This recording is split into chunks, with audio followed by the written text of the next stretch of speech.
As you know, Portugal has sought support and assistance in similar terms, I suppose, to what Greece and Ireland have asked, although the situation is different from Greece, it's different from Ireland, and each country has a specific case.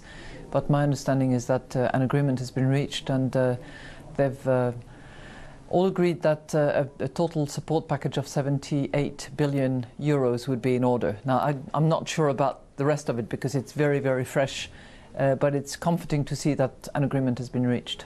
Is there anything regarding the agreement in Portugal that you'd like to see specifically on your side? We ask for the country to take specific measures, reforms.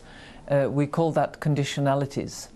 And I would expect those conditionalities to be very specific, to be aimed at reforming in depth Portugal so that those structural reforms that were called for will actually take place. I think it's a matter of competitiveness, it's a matter of, as I said, reforming in depth the Portuguese economy, which can certainly be up to the expectations, but has to take courageous measures to that end. Recently, there's been a lot of mixed economic data regarding the European economy. Does more need to be done to stimulate the economy? More needs to be done all the time, because we need to improve the situation, and we need to particularly focus on the competitiveness of our respective countries. But, you know, when I look at the results, and if I focus on my country, France, the expected growth for France is 2% in 2011, which is certainly progress from 2009 and 2010. France in particular, would you consider another stimulus, or should there be another one? I don't think so. I honestly don't think so. What is absolutely needed, and my priority at the moment, is public finances. We need to cut deficit.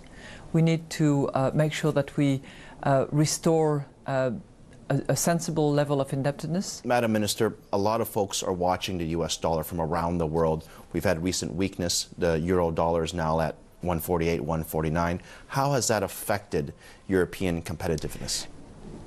A weak dollar is a very strong incentive to being economically competitive. In other words, when you cannot use the currency as a competitive tool, you have to resort to other tools. And that's exactly what you know, French and generally Eurozone companies are doing at the moment. Having said that, you know, when you have a very strong currency relative to the dollar and a rising barrel of oil, you certainly get more value out of your strong euro than out of a weak dollar. So it cuts both ways. I have to ask you one last question. Is there anything you'd like to say to Secretary Timothy Geithner? Well, I would totally echo his comments, which is, you know, we like and we want a strong dollar.